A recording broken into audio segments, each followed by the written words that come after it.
Asante Mheshimiwa Spika kwa kunipa nafasi ya kuuliza swali kwa Mheshimiwa Waziri Mkuu. Mheshimiwa Waziri Mkuu, napenda nikushukuru sana kwa kazi nzuri unazozifanya za kutatua changamoto za wananchi na Mungu akubariki sana. Nilikuwa napenda kuuliza swali langu moja. Kwa sasa Mheshimiwa Waziri Mkuu, vijana wengi sana wamejiajiri katika idara au katika kuendesha pikipiki katika nchi yetu. Wengi wanaendesha pikipiki au bodaboda au maguta. Na kama tunavyofahamu, kazi ya serikali ni kutengeneza mazingira rafiki kwa watu wote wanaojiajiri, especially katika vijana hao.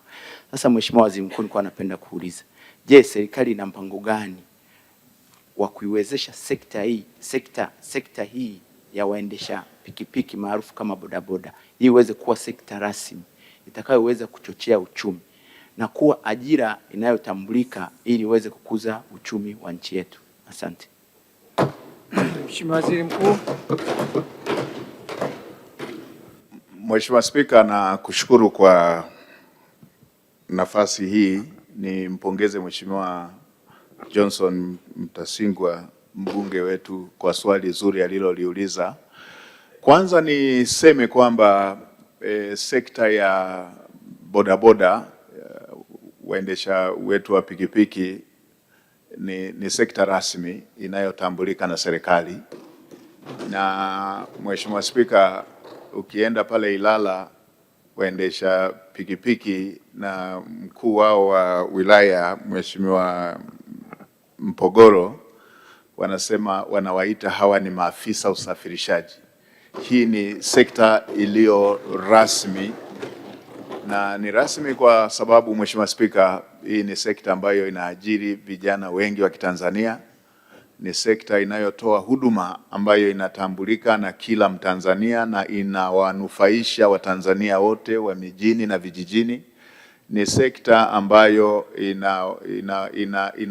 inatumika mpaka kwenye shughuli pia za kiuchumi. Mheshimiwa Spika, ukienda siku hizi kwenye masuala ya kibiashara unakuta waendesha bodaboda wa maafisa usafirishaji ndio wanabeba fedha nyingi, wanapeleka kwenye kununua bidhaa, kwenye kudeposit benki na maeneo mengine.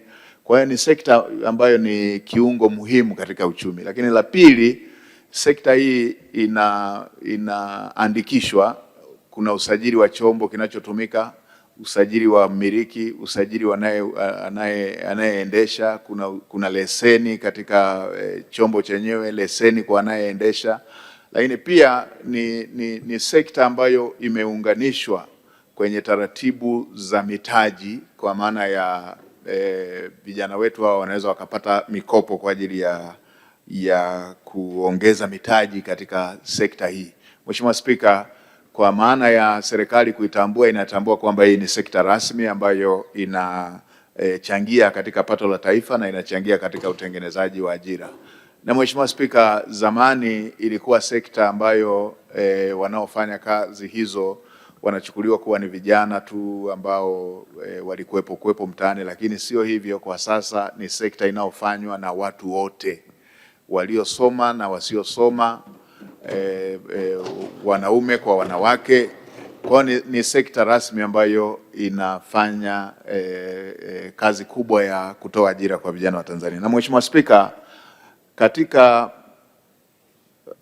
ahadi za siku 100 za Mheshimiwa Rais, ambapo alitoa takriban bilioni 200 kwa kusaidia vijana, baadhi ya vijana ambao wamenufaika na fedha hizo ni pamoja na vijana ambao wako katika sekta hii.